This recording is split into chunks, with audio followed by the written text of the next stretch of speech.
Hello friends, आज जो हम नेक्स्ट टॉपिक अपना स्टार्ट करने वाले वो है डीएल नोमेनक्लेचर।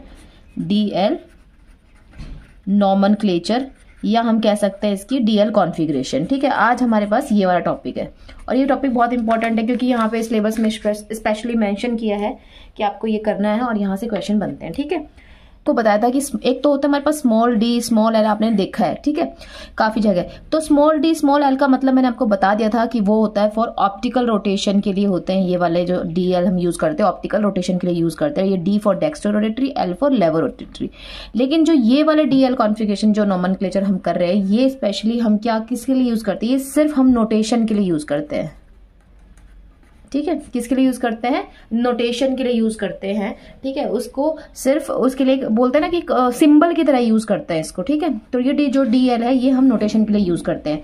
ठीक है, अब हम पढ़ रहे हैं कार्बोहाइड्रेट्स। तो कार्बोहाइड्रेट में सबसे पहले देखो सारा पढ़ चुके हैं हमने, क्या क्या पढ़ चुके हैं, एक बार हल्का हल्का देख लेते हैं। हमने उसका कार्बोहाइड्रेट क्या होते हैं वो पढ़ लिया। कार्बोहाइड्रेट का हमने क्लासिफिकेशंस पढ़ा था। ठीक है, उसके बाद स्ट्रक्चर बनाने सीखे थे हमने। और अब हम कर रहे हैं डीएल नोमेनक्लेचर। डीएल नोमेनक्लेचर कर रहे हैं तो इसमें जो रेफरेंस लेके हम चलते हैं वो है हमारे पास डी ग्लिसरल्डिहाइड। ठीक है, डी ग्लिसरल्डिहाइड, इसको हम एज अ रेफरेंस के लिए तरह यूज करते हैं। कैसे, रेफरेंस यूनिट की तरह यूज करते हैं, यूनिट की तरह।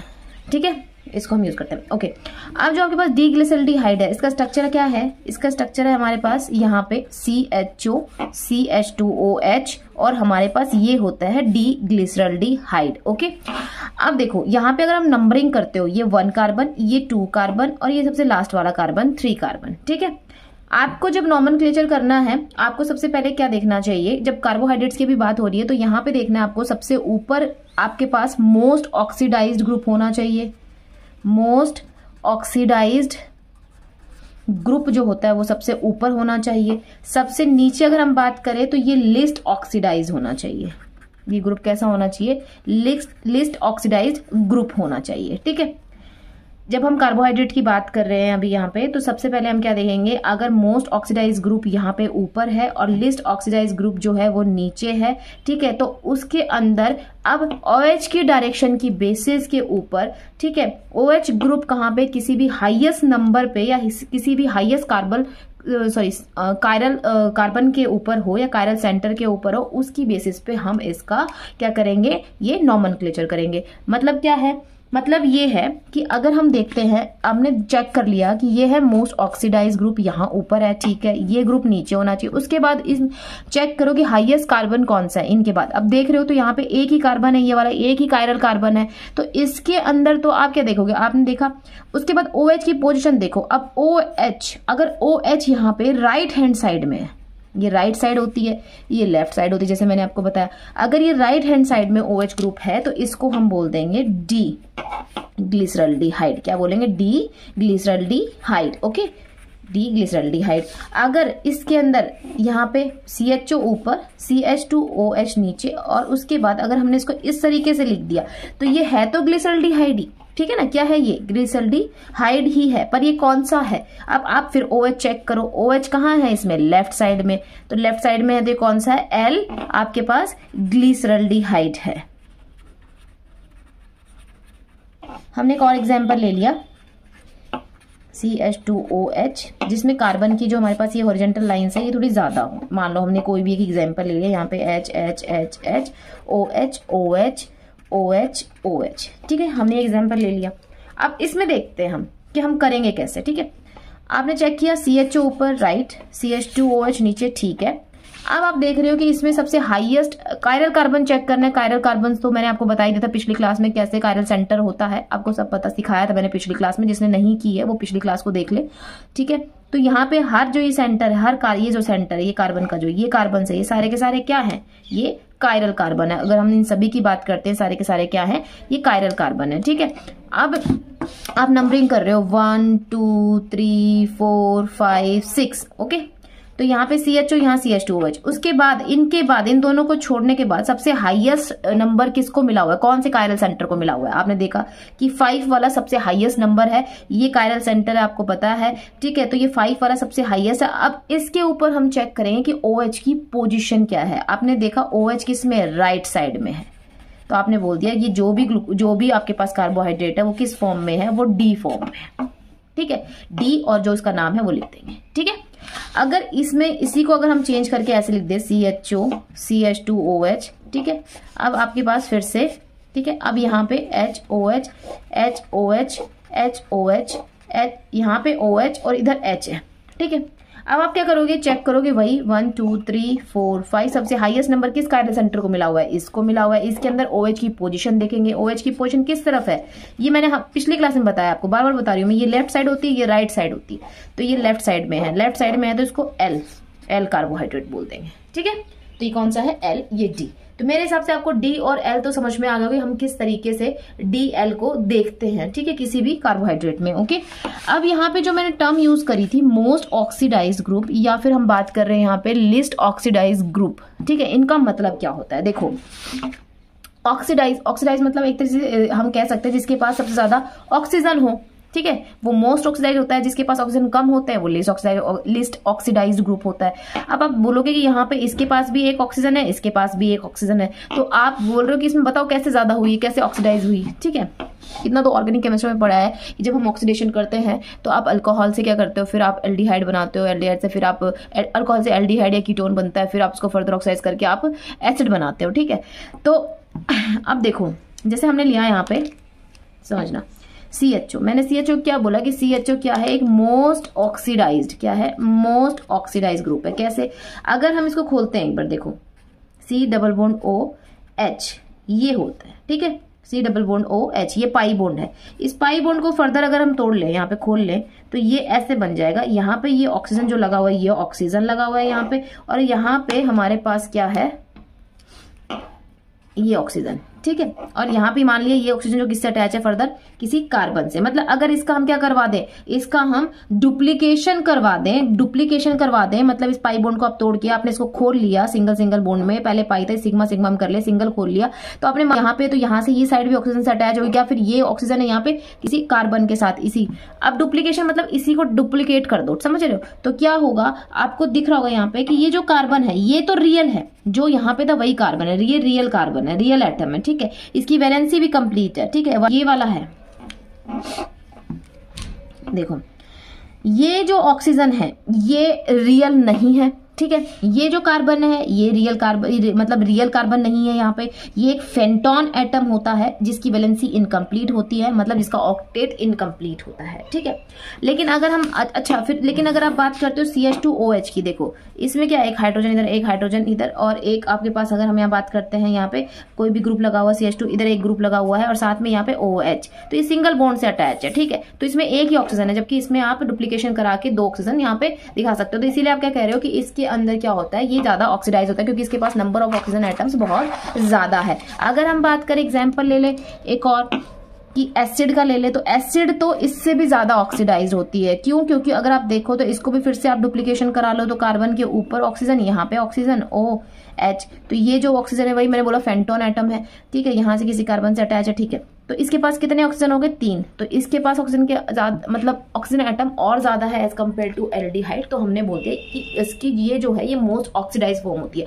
आप इतना भी ये चीजें पढ़ने की भी जरूरत नहीं है। अगर आप इतना नहीं कर सकते, आप सिर्फ ये याद रखो कि जो एल्डिहाइड है ये CHO ग्रुप ऊपर रहेगा, CH2OH ग्रुप नीचे रहेगा, ठीक है, और ये मोस्ट ऑक्सीडाइज्ड होता है, ये लीस्ट ऑक्सीडाइज्ड होता है। तो एक चीज आपको यहाँ पे ध्यान रखनी, जैसे अगर ये आपको समझ में नहीं आ रहा है, इसको साइड में हटाओ, कोई नहीं, आप इतना ध्यान रखो कि मोस्ट ऑक्सीडाइज हम क्या होता है, मोस्ट ऑक्सीडाइज की अगर हम बात करें, एक और सिंपल तरीके से बताती हूँ, वो क्या होता है, देखो जिसके पास क्या हो, ऑक्सीजन के नंबर ज्यादा और हाइड्रोजन के नंबर कम हो, इसमें ऑक्सीडेशन में हमने क्या पढ़ा, ऑक्सीडेशन जब हम पढ़ते हैं हम देखते हैं कि उसमें नंबर ऑफ ऑक्सीजन ज्यादा होने चाहिए, या फिर हम कह सकते हैं गेन ऑफ ऑक्सीजन, या फिर हम कह सकते हैं लॉस ऑफ हाइड्रोजन। जो जिसके अंदर हाइड्रोजन के नंबर कम है वो क्या होता है, मोस्ट ऑक्सीडाइज्ड होता है। तो अगर आपको ये वाला समझ में नहीं आया तो आप इतना याद रखो कि CHO के अंदर हाइड्रोजन कम होते हैं, CH2OH के अंदर हाइड्रोजन ज्यादा है, तो ये मोस्ट ऑक्सीडाइज्ड है और ये लिस्ट ऑक्सीडाइज्ड है, ठीक है।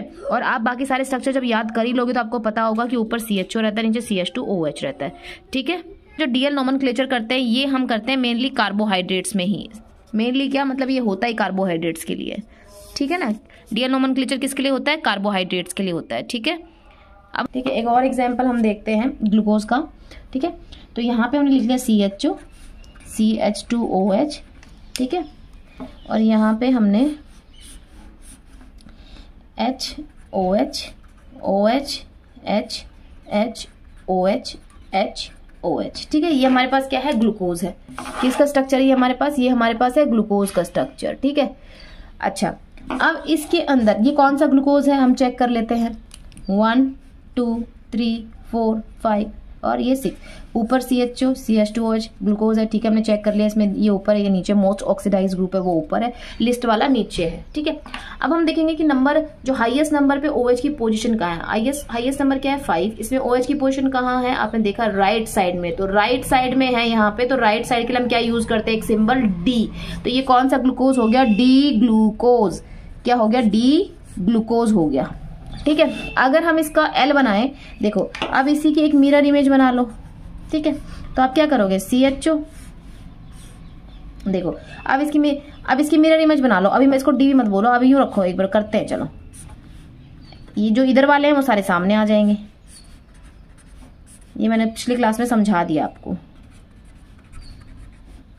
ठीक है। अब ये दो हमारे पास एग्जाम्पल हैं, ये दो एग्जाम्पल थे, ये मान लो आपको नहीं पता क्या है और हमें पता है कि ये दोनों एग्जाम्पल्स हैं। इसमें हमें डी और एल फॉर्म बतानी है, कौन सा डी ग्लूकोज है कौन सा एल ग्लूकोज है। समझ रहे हो आप मेरी बात, क्या है कि कौन सा डी ग्लूकोज है कौन सा एल ग्लूकोज है। अब आपने क्या किया, डी मैंने क्या बताया था, जितनी भी नेचुरली ऑकरिंग शुगर्स होती हैं वो सारी की सारी डी फॉर्म में होती है, आपने बना रखा है, ठीक है। ये डी है, ओके। अब इसकी मिरर इमेज बना दो, जो मिरर इमेज आएगी वो क्या होगी, उसकी एल फॉर्म होगी। क्यों, क्योंकि यहाँ पे अगर आप एक देख रहे हो, बाकी सब तो चेंज होगा ही होगा, साथ में अगर आप OH की पोजीशन 5th कार्बन पे चेक कर रहे हो तो देखो पहले यहाँ कहाँ था, राइट हैंड साइड में, अब कहाँ आ रहा है, लेफ्ट हैंड साइड में। तो इसको हमने क्या बोल दिया, एल ग्लूकोज, ठीक है। तो आपको ये तो समझ में आ गए होंगे।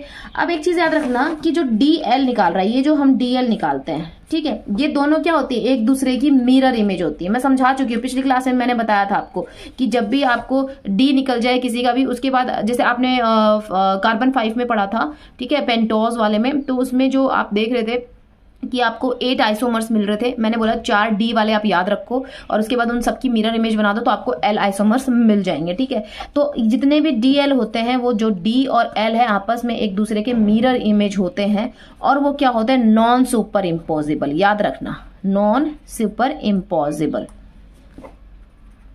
ठीक है, नॉन सुपर इम्पॉसिबल, ठीक है। नॉन सुपर इम्पॉसिबल दिख नहीं रहा, अच्छा, नॉन सुपर इम्पॉसिबल एरिया, ठीक है। अब नॉन सुपर इम्पॉसिबल कैसे कहेंगे, देखो सुपर इम्पॉज और नॉन सुपर इम्पॉसिबल इमेजेस क्या होती हैं। ये स्टीरियो में ही है पर मैं यहाँ बताते हुए चलती हूँ। अगर आप इसको उठाते हो, देखो इसको उठाओ, इसके ऊपर रखो, जब आप इसको उठा के इसके ऊपर रखते हो तो ये H के ऊपर ये वाला OH आ जाएगा, इस OH के ऊपर ये वाला H आ जाएगा। मतलब अगर ये उठा के इसके ऊपर रख रहे, एज इट इज ऐसा का ऐसा होता है कि उठा के आपने इसके ऊपर रखा कि H के ऊपर H आया, OH के ऊपर OH आया, OH के ऊपर OH आया, H के ऊपर H आया, तो हम बोल देते हैं कि वो इमेज उसके ऊपर सुपर इम्पोज हो रही है, वो सुपर इम्पॉसिबल इमेज है। बट यहाँ पे आप देख रहे हो एक दूसरे की मिरर इमेज तो है, लेकिन अगर हम इसको उठा के इसके ऊपर रखते हैं, इसको उठा के इसके ऊपर रखते हैं तो H के ऊपर OH आ रहा है। ये देखो, एक मिनट,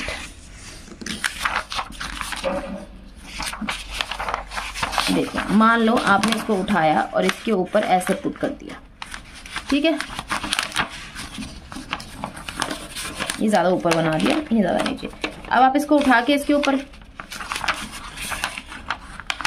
ऊपर रख रहे हो तो आपने देखा जब इसको उठा के, इस मॉलिक्यूल को उठा के आप उसके ऊपर रख रहे हो तो H के ऊपर ये वाला OH आ रहा है, इस OH के ऊपर ये वाला H आ रहा है, इस H के ऊपर ये वाला OH आ रहा है। समझ रहे हो, मतलब ये इमेज क्या है, एक दूसरे के उसके ऊपर वो सुपर इम्पोज नहीं हो रही है, इसलिए हमने बोल दिया नॉन सुपर इम्पॉसिबल इमेज है। तो आप याद रखना, जो DL नॉमेनक्लेचर में हम करते हैं तो DL जो होता है वो एक दूसरे के मिरर इमेज होते हैं। याद रखना क्या होते हैं, मिरर इमेज होते हैं। दूसरा वो क्या होते हैं, non super impossible, non super impossible, ठीक है, ठीक है, ये होते हैं, ये याद रखना, ओके। अब हम इसमें नेक्स्ट पढ़ते हैं, देखो।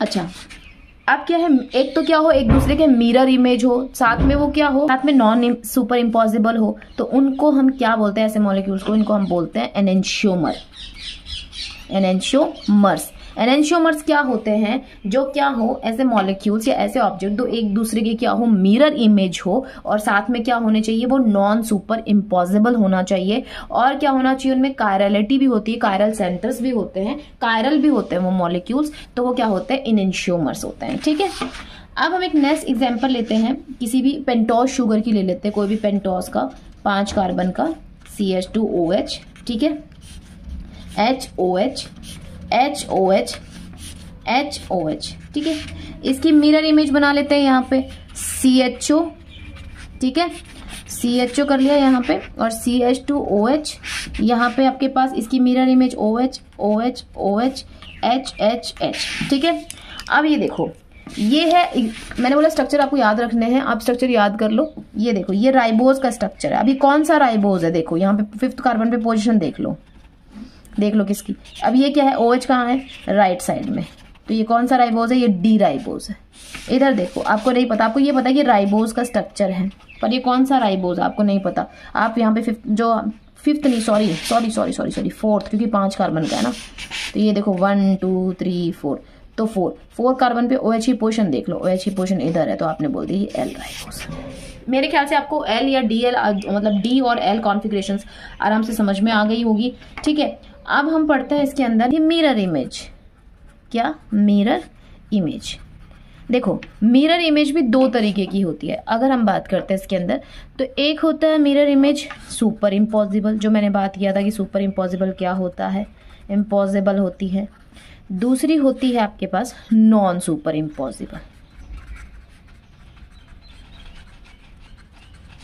ठीक है, क्या होता है, नॉन सुपर इम्पॉसिबल। ठीक है, अच्छा, अब जो सुपर इम्पॉसिबल होती है वो क्या होता है, देखो सुपर इम्पॉसिबल इमेज क्या होती है कि आपने कोई, अगर ये पेपर उठाया, ये देखो, अगर आपने पेपर उठाया और इस पेपर के ऊपर, ये देखो ना, यहाँ पे बहुत सारे पेपर रखे, इस पेपर के ऊपर आपने ये पेपर रख दिया, दोनों एक दूसरे पे इम्पोज हो गए। मतलब क्या कर रहे हो आप, इन दोनों को डिस्टिंग्विश नहीं कर पा रहे हो, आप बता नहीं पा रहे हो, इसमें डिफ्रेंशिएट इनको नहीं कर पा रहे हो, समझ रहे हो आप, आपको दोनों एक जैसे लग रहे हैं।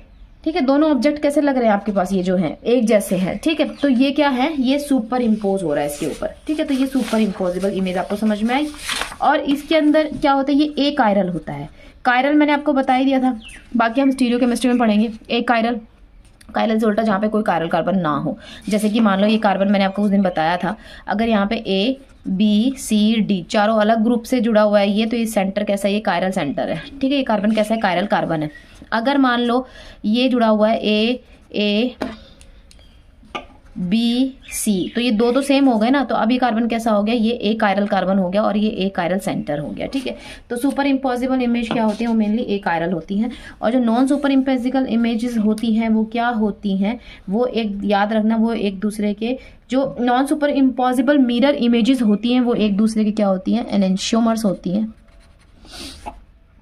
एनेंशियोमर्स होती हैं। ठीक है, एनेंशियोमर टू ईच अदर। ठीक है, अब ये चीज, एक चीज और बताती हूँ मैं आपको यहाँ पे, देखो अब एक चीज याद रखना, आपको पता है DL, मैंने क्या बताया, DL क्या होता है, ये नॉन सुपर इम्पॉसिबल इमेजेस होती हैं।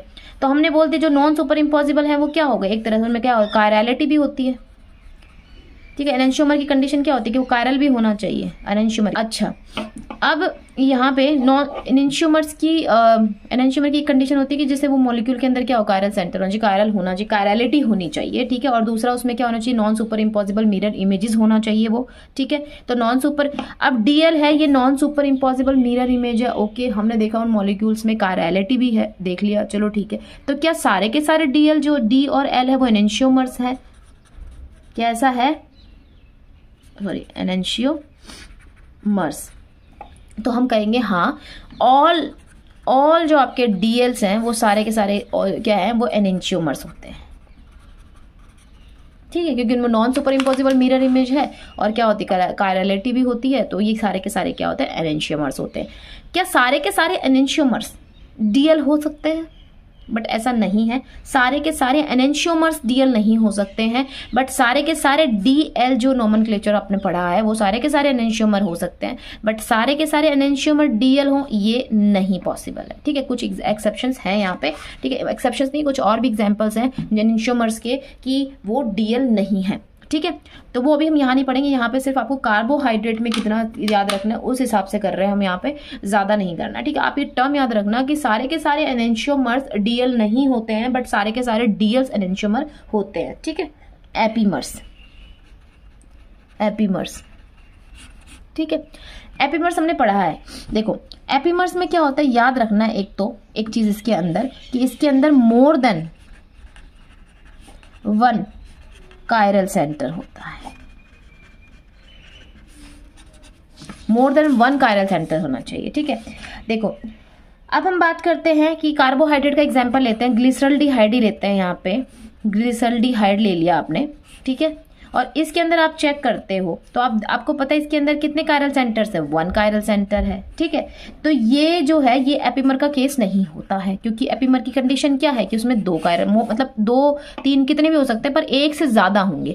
तो ये तो यही कैंसिल हो गया कि भाई ये एपीमर की जो एपीमर के लिए यहाँ पे जो केस है उसमें ये एप्लीकेबल नहीं है, क्योंकि इसमें सिर्फ 1 कायरल सेंटर है। चलो अब हम नेक्स्ट करते हैं। जैसे कि मैंने आपको स्ट्रक्चर्स कराए थे, थीरियोज के कराए थे, इरिथ्रोज के कराए थे, ग्लूकोज, राइबोज, जाइलोज, आपने देखा था सब में अगर आप चेक कर रहे थे, मैक्सिमम में आप चेक कर रहे थे तो आपने देखा वहां पे कायरल सेंटर्स हैं। जैसे फॉर एग्जांपल मतलब सब में कायरल सेंटर 2 से 2 हैं, 3 हैं, ऐसे हैं। सिर्फ ग्लिसरल्डिहाइड ऐसा था जिसमें सिर्फ 1 कायरल सेंटर था। अगर आप एक एग्जाम्पल ले लेते हो, ये लो HOH, और आपको याद आया होगा स्ट्रक्चर बनाने के बाद कि किसका है, तो कार्बन चेक कर लो, 4 कार्बन का है। 4 कार्बन में मैंने बताया था, एक इरिथ्रो बताया था, एक थीरियो बताया था। इरिथ्रो में क्या था कि OH और OH दोनों, मतलब दोनों OH ग्रुप सेम साइड में होना चाहिए, दोनों के दोनों क्या हो, सेम साइड में, दोनों के दोनों अपोजिट साइड में होना चाहिए।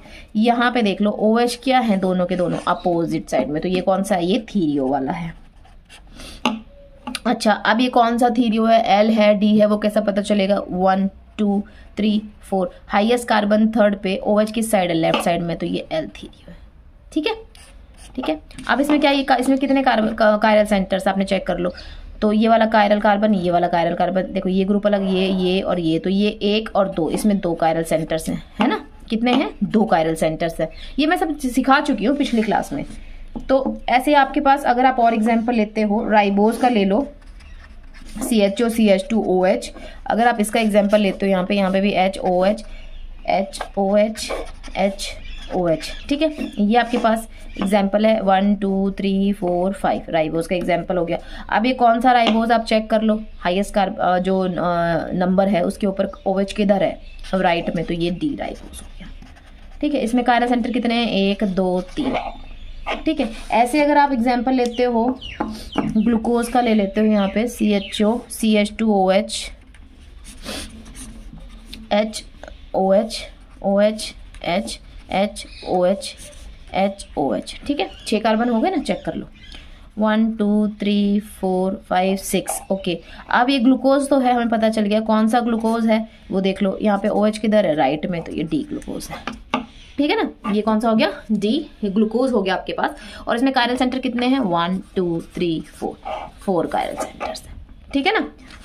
तो एपीमर्स में क्या होगा, मोर देन 1 कायरल सेंटर होना चाहिए, 1 से ज्यादा कायरल सेंटर हो वहां पे, ठीक है। एपीमर्स क्या होते हैं, epimers are not mirror image, क्या होते हैं ये, mirror image of each other, ये एक दूसरे के मिरर इमेज नहीं होते हैं। ये याद रखने दोनों पॉइंट्स कि एपीमर्स में 1 से ज्यादा कायरल सेंटर होना चाहिए और वो दोनों एक दूसरे के मिरर इमेज नहीं होते हैं, ठीक है। ऐसे स्टीरियो आइसोमर्स, जिसमें हम क्या कह सकते हैं इनको, कि ऐसे स्टीरियो आइसोमर्स जो एक दूसरे के, जिसके अंदर 1 से ज्यादा कायरल एटम्स हो और वो क्या हो, एक दूसरे की मिरर इमेज ना हो, मतलब वो डिफर कर रहे हो। चलो मैं लिखवा देती हूँ यहाँ पे आपको, ठीक है। आपने क्या बोला, ये तो मैंने लिखवा दिया आपको, ठीक है। अब चीज क्या रखनी है, एपीमर का ध्यान रखना है कि आपको 1 से ज्यादा कायरल सेंटर होना चाहिए वहां पे, ठीक है। और वो दोनों के दोनों डिफर कर रहे हो कॉन्फ़िगरेशन में, डिफर कर रहे हो,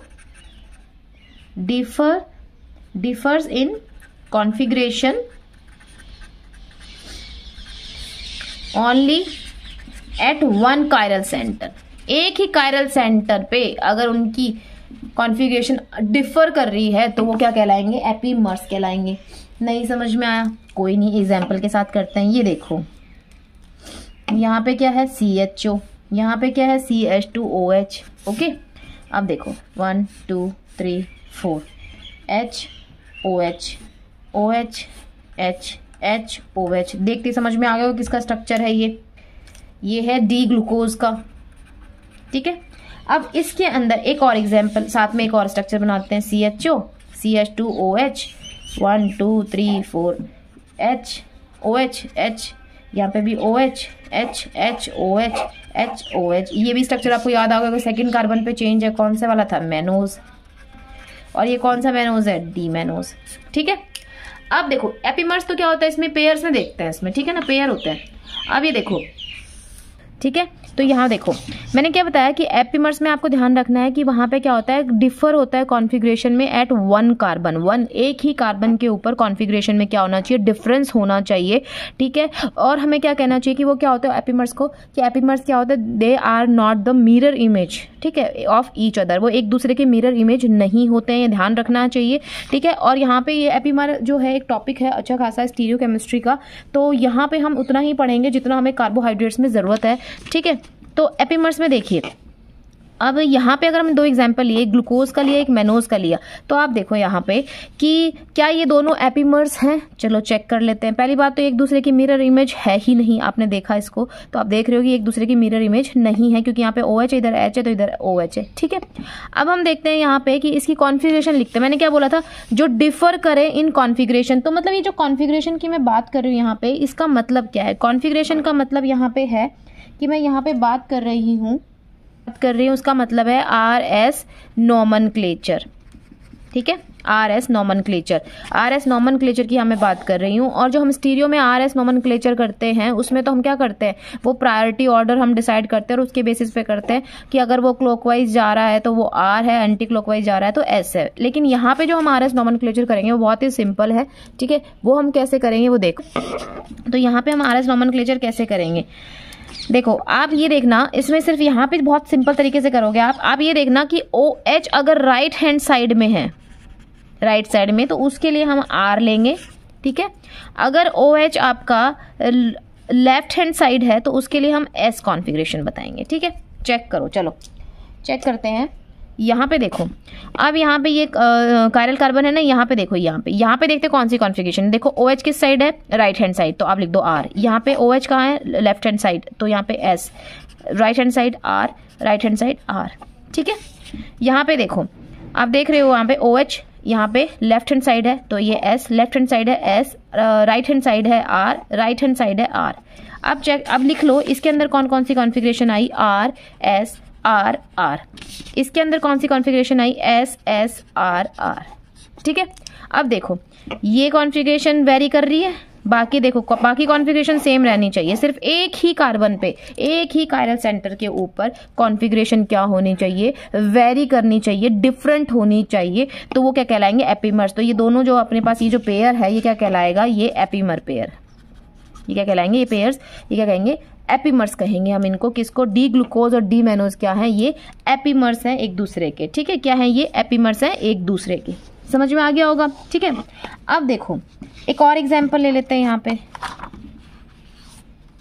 देखो, यहाँ पे एक तो आपको मैंने क्या बताया कि अगर हम चेक कर रहे हैं सेकंड कार्बन के ऊपर चेंज आ रहा है, ठीक है। अगर आप चेंज देख रहे हो किस कार्बन पे आ रहा है, सेकंड कार्बन पे आ रहा है। और यहाँ पे एक चीज और देखो, यहाँ पे more than one chiral centres हैं, समझ रहे हो, एक ही कार्बन पे, सेकंड की बात नहीं कि सेकंड पे आ रहा है, नहीं, एक ही कार्बन पे, एक ही कायरल कार्बन पे क्या कर रहे हैं, ये डिफर कर रहे हैं, और एक से ज्यादा कायरल सेंटर्स हैं। दोनों कंडीशंस यहाँ क्या हो रही है, फुलफिल हो रही है, तो ये दोनों क्या है, एक दूसरे के एपीमर्स हैं, ठीक है ना। अब देखो जितने भी एपीमर्स होते हैं, ऑल एपीमर्स, जितने भी एपीमर्स होते हैं उनको हम क्या कहेंगे कि वो क्या होते हैं, डाइस्टीरियोमर्स। हम जो स्टीरियो आइसोमर्स करते हैं, जैसे हम पढ़ते हैं उसके अंदर तो एनेंशियोमर पढ़ते हैं, डाइस्टीरियोमर पढ़ते हैं, तो जो डाइस्टीरियोमर्स हम बोलेंगे कि जितने भी एपीमर्स हैं वो सारे क्या कहलाएंगे, डाइस्टीरियोमर्स टू ईच अदर। जैसे मैंने आपको बताया जितनी भी डीएल नॉमेनक्लेचर होती है वो सारे के सारे एनेंशियोमर्स होती है, बट सारे के सारे एनेंशियोमर डीएल हो ये नहीं पॉसिबल है, ठीक है, ये जरूरी नहीं है। ऑल एपीमर्स भी क्या होते हैं, सारे के सारे एपीमर्स आपके डायस्टीरियोमर्स होते हैं, लेकिन सारे के सारे डायस्टीरियोमर्स एपीमर हो, नॉट पॉसिबल, ठीक है। ये वाइस वर्सा, ये जो उल्टे वाला जो आप इसका ऐसे कह रहे हो कि ऑल डायस्टीरियोमर्स आर एपीमर्स, ये स्टेटमेंट ही गलत है, ठीक है। देखो अब डायस्टीरियोमर्स क्या होता है, देखो डायस्टीरियोमर्स ये क्या होता है, ये एक तो पहली बात नॉट मिरर इमेज भाई, क्योंकि एपिमर्स क्या होते हैं, एक दूसरे के मिरर इमेज नहीं होते हैं। तो ये भी क्या होते हैं, एक दूसरे के मिरर इमेज नहीं होते हैं। ठीक है, अब एक चीज़ याद रखना है यहाँ पे, हाँ ठीक है, और आगे बताती हूँ मैं आपको। तो ये आपको यहाँ पे समझ में आ गया कि ये दोनों फर्स्ट और ये जो सेकंड जो आपके पास ग्लूकोज और मैनोज है, ये दोनों एक दूसरे क्या हो गए, एपिमर्स हो गए। और ये कौन से एपिमर्स है, इनका नाम कैसे देंगे, कौन से कार्बन पे चेंज है, 2 कार्बन पे, तो हम बोलेंगे ये C2 एपिमर्स है। कौन से एपिमर्स है, ये C2 एपिमर्स है। ठीक है, अब हम नेक्स्ट करते हैं एग्जाम्पल। देखो इसमें क्वेश्चन कैसे आता है ना, वो मैं बताती हूँ आपको। पेपर में आपको इस तरीके से दे देंगे कि D glucose and D galactose are, ये क्या है, C2 एपिमर है एंड एनेंशियोमर, या ये C3 एपिमर है एंड एनेंशियोमर, या ये एनेंशियोमर साथ में 3 में C4 एपिमर, या ये डायास्टीरियोमर्स हैं। और फोर्थ हम लिखते हैं C2 एपिमर, या ये डायास्टीरियोमर्स है। ठीक है, इस तरीके से क्वेश्चन आता है। तो इस क्वेश्चन को करने के लिए सबसे पहले आपको डी ग्लूकोज और गैलेक्टोज का स्ट्रक्चर आना चाहिए, जो मैंने पहले क्लास में कराया था। आपने लिख लिया यहाँ पे स्ट्रक्चर, ठीक है, 1 2 3 4 H OH OH H H OH H OH। ठीक है, अब हम गैलेक्टोज का स्ट्रक्चर लिखते हैं। गैलेक्टोज का स्ट्रक्चर कैसे लिखोगे, CHO CH2OH। तो गैलेक्टोज में मैंने क्या बताया था आपको, C4 कार्बन के ऊपर चेंज, तो 1 2 H OH OH H। C4 पे क्या होगा, चेंज करो, C4 पे ये इधर आ जाएगा, OH इधर आ जाएगा, H इधर आ जाएगा, और ये H OH। ये हमारे पास मिल गया डी गैलेक्टोज का स्ट्रक्चर, दिख रहा है ना, गैलेक्टोज का स्ट्रक्चर। ठीक है, ये क्या हो गया, डी, एक मिनट, डी ग्लूकोज का स्ट्रक्चर। ठीक है, अब पूछा है कि क्या ये दोनों एपिमर्स हैं, और अगर ये एपिमर्स हैं तो कौन से एपिमर्स हैं, या फिर ये साथ में डायस्टीरियोमर्स है, एनेंशियोमर्स है, क्या है। देखो यहाँ पे देखो, आप चेक कर लो, कॉन्फ़िगरेशन निकाल लेते हैं। ये देखो, ये कहाँ है, राइट में R इधर, S इधर, R इधर, R इधर चेक करो, R इधर चेक करो, S इधर चेक करो, S इधर चेक करो, R। क्या आपके पास कॉन्फ़िगरेशन है, ये आ गई R S S R, इधर क्या आई R S R R, ये कॉन्फ़िगरेशन आ गई। अब आपसे पूछा जा रहा है कि बताओ क्या ये जो है ये क्या है, स्टीरियो, सॉरी, ठीक है। अब आप खुद देखो यहाँ पे कि कॉन्फ़िगरेशन देखो, यहाँ पे क्या आई है R S R R, यहाँ पे क्या आई है R S S R। ठीक है, ये देखो एक जैसी है, ये एक जैसी है, ये यहाँ पे डिफर कर गई, कौन से कार्बन पे, कार्बन नंबर 3 पे। ठीक है, तो आपने लिख दिया ये यस C3 है, तो ये C3 एपिमर है, डिफर कर रहे हैं, एक दूसरे की मिरर इमेज नहीं है, तो ये C3 है, C3, चलो ठीक है, C3 हो गया। अच्छा, तो क्या ये 3 कार्बन पे है, no no no, sorry 1 2 3 4 fourth carbon पे है, C4 एपिमर। क्या है ये, C4 एपिमर है। ठीक है, C4 epimer, C4 epimer, C4 epimer, C4 के 2 एग्जाम, हाँ ठीक है भाई। अब इन दोनों में हमें डिफर करना है कि जो, सॉरी ये C4 है, ये C2 है, C4 एपिमर है। अगर यहीं पे ये गिवन होता कि ये C4 एपिमर और यहाँ पे एनेंशियोमर लिखा हुआ होता, तो आप क्या करते, आपको पता है जितने भी एपिमर्स होते हैं सारे के सारे क्या होते हैं, डायस्टीरियोमर्स, तो आपको बताने की जरूरत नहीं, चलो ठीक है ये गलत है, ये सीधा सही है। इस तरीके से आप ये क्वेश्चन करोगे, इसीलिए आपको स्ट्रक्चर आने जरूरी है, आपको RS कॉन्फ़िगरेशन पता होना चाहिए, आपको पता होना चाहिए कि एपिमर्स होते क्या हैं, और सारे के सारे एपिमर्स होते हैं वो डायस्टीरियोमर्स होते हैं। ठीक है ना, तो इस तरीके के क्वेश्चन आप ऐसे करोगे। को यहाँ पे मैं एक इंपॉर्टेंट पॉइंट लिखवा देती हूँ, आपको एक नोट के फॉर्म में लिख लो। ठीक है, क्या कि जितने भी C2 आपके एपिमर्स होते हैं, जितने भी आपके C2 एपिमर्स होते हैं, उनको आप डिफरेंशिएट या डिस्टिंग्विश नहीं कर सकते हो ओसा जोन फॉर्मेशन से। ओसा जोन फॉर्मेशन जब हम MSc करते थे तो हमने किया था, वहाँ पे एक्सपेरिमेंट लैब में करके देखे थे कार्बोहाइड्रेट्स को डिस्टिंग्विश करने के लिए कि ओसा zone formation.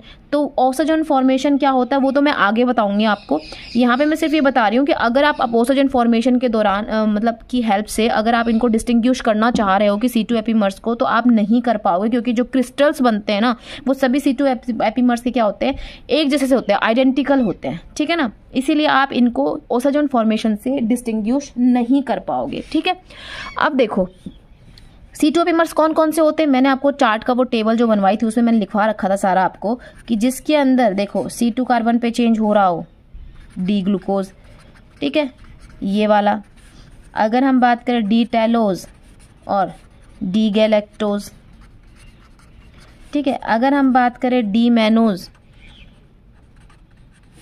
D glucose, D Altroz और डी एलोज। पिछली वाली क्लास में मैंने लिखवा रखा था सारा आपको, उसमें आप देख रहे हो C2 पे कार्बन यहाँ पे सब चेंज हो रहा है। तो आपको पता है कि ये सारे के सारे क्या, अगर नहीं पता है तो आप इनके स्ट्रक्चर्स बनाओ, कॉन्फ़िगरेशंस लिखो और आपको पता चल जाएगा कि सारे के सारे क्या हैं, ये C2 एपीमर्स हैं, ठीक है, C2 एपीमर्स हैं, ठीक है।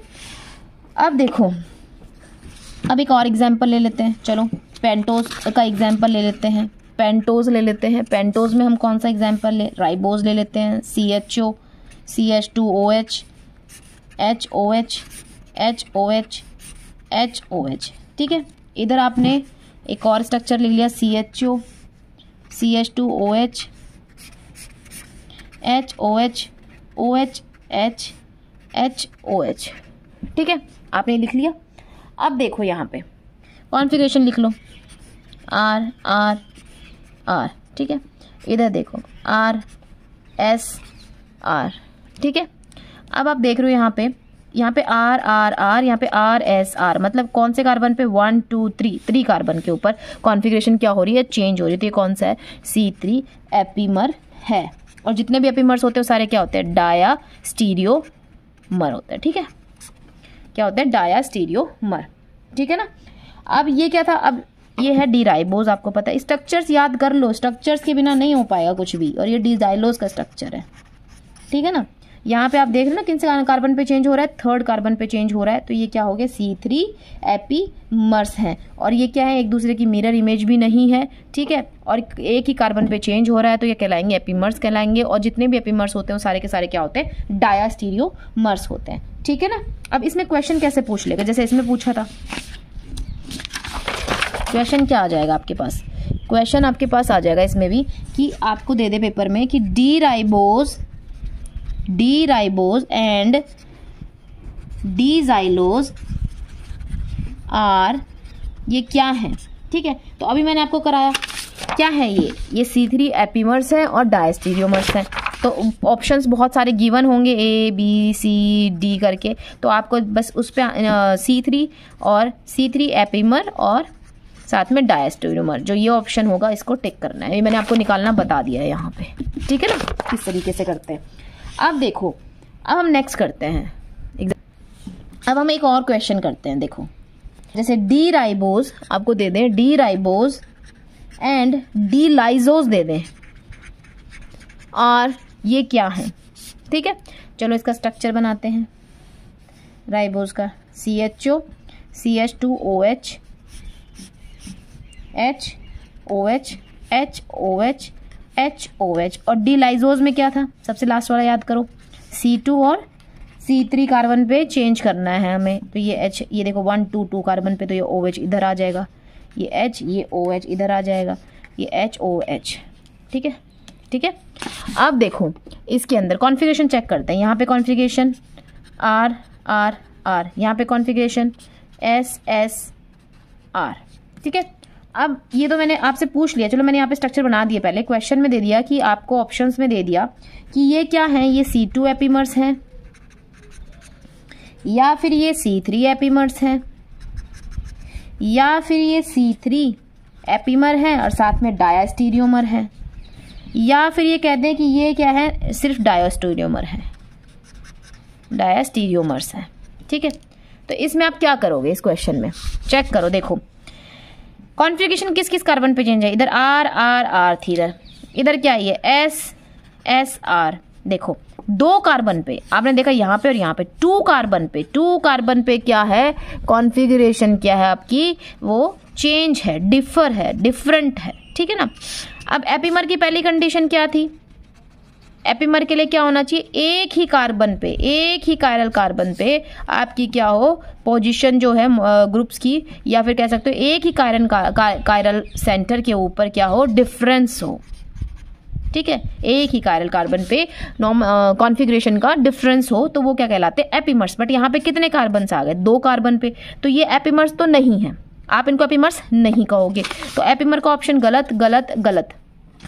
तो ये क्या है? ये है डायास्टीरियोमर्स। क्या है ये? डायास्टीरियोमर्स। इसीलिए मैंने आपको बोला था कि सारे के सारे एपीमर्स तो क्या हो सकते हैं? आपके डायास्टीरियोमर्स हो सकते हैं, लेकिन सारे के सारे डायास्टीरियोमर एपीमर हो, ये स्टेटमेंट गलत है। आप यहाँ पे देख चुके हो, यहाँ पे क्या है, 2 कार्बन्स के ऊपर चेंज आया है। अगर 2 कायरल सेंटर्स पर चेंज आए, ठीक है, और दोनों क्या है, हो एक दूसरे की मिरर इमेज ना हो, और क्या हो, 2 कार्बन पे चेंज आया हो, तो वो सिंपली क्या कहलाएंगे? वो डायास्टीरियोमर्स कहलाएंगे। ठीक है, एक कायरल सेंटर पे, अगर एक कायरल सेंटर पे अगर चेंज आता है तो हम उसको क्या कहेंगे? उसको हम कहेंगे एपीमर्स। अगर 2 कायरल सेंटर पे चेंज आता है उन्हें क्या कहेंगे? डायास्टीरियोमर्स। स्टीरियोमर्स। ठीक है, और एपीमर और डायास्टीरियोमर दोनों क्या होते हैं? नॉट मिरर इमेज, एक दूसरे की मिरर इमेज नहीं होते हैं। ये तो इन दोनों में कॉमन ही है।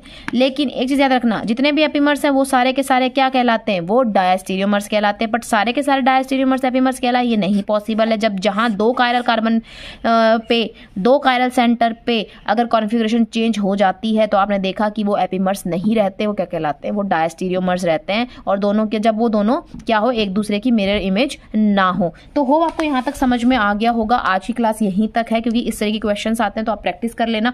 स्ट्रक्चर्स में बता चुकी हूँ, स्ट्रक्चर्स की आपको प्रैक्टिस करनी पड़ेगी, क्योंकि स्ट्रक्चर से क्वेश्चंस हर बार आते हैं और बिना स्ट्रक्चर जाने आप ये वाले क्वेश्चंस भी सॉल्व नहीं कर सकते। ठीक है, तो आज जो मैंने आपको पढ़ाया है मेनली वो मैंने आपको यही बताया है कि मैंने आपको DL नॉमेनक्लेचर बताया, और मैंने इसके अंदर आपको बताया कि OH ग्रुप की पोजीशन, अगर हम देखते हैं हाईएस्ट रैंक जो हमने कर रखी है कार्बन को, जिस कार्बन को हमने हाईएस्ट रैंक कर रखी है, उस कार्बन के ऊपर OH की पोजीशन देखेंगे। अगर वो राइट साइड में है तो उसे हम कहेंगे D, अगर वो OH लेफ्ट साइड में है तो उसे हम कहेंगे L।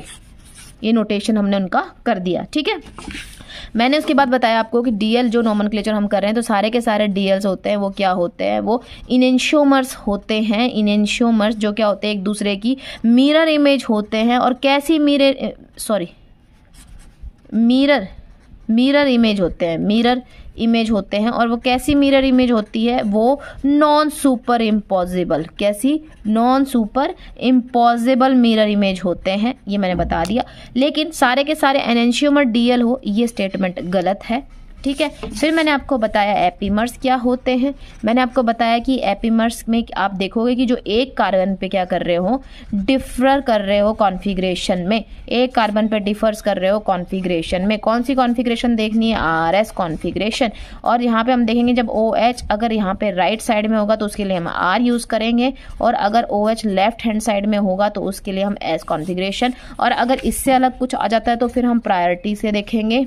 ठीक है, CIP रूल से देखेंगे, जो हमने स्टीरियोकेमिस्ट्री में हम पढ़ते हैं उस रूल से देखेंगे। वो रूल अगर मैं नेक्स्ट क्लास में आपको बता दूंगी। ठीक है, ये हमने पढ़ लिया। उसके बाद मैंने आपको बताया कि जितने भी एपीमर्स होते हैं, ठीक है, उसमें क्या होता है कि वो सारे के सारे डायास्टीरियोमर्स होते हैं। ठीक है, और ये दोनों क्या होते हैं? Not mirror image. Mirror image होते ही नहीं है ये भी ध्यान रखना है। दूसरी बात, एक कायरल कार्बन पे चेंज हो तो एपीमर है, और एपीमर्स क्या होते हैं? डायस्टीरियोमर्स है। अगर 2 कायरल कार्बन पे चेंज हो और वो क्या हो? एक दूसरे के मिरर इमेज ना हो, वो जो ऑब्जेक्ट आपने मॉलिक्यूल्स लिए हैं, तो वो क्या कहलाएंगे? वो डायस्टीरियोमर्स कहलाएंगे। वो पेयर क्या कहलाएगा? डायस्टीरियोमर्स कहलाएगा। ठीक है, तो यहाँ तक मैंने आपको आज की क्लास में बता दिया है, और ये बहुत ही इंपॉर्टेंट जो है ये DL नॉमेनक्लेचर है। यहाँ से भी क्वेश्चन बनता है और क्वेश्चन इसी टाइप के बनते हैं, तो आपको स्ट्रक्चर्स करने और ये सारा चीज़ें करनी है। ठीक है, होप आपको समझ में आया होगा यहाँ तक। और अगर कुछ क्वेरीज रहती हैं तो आप मेरे को कमेंट कर सकते हो। और थैंक यू।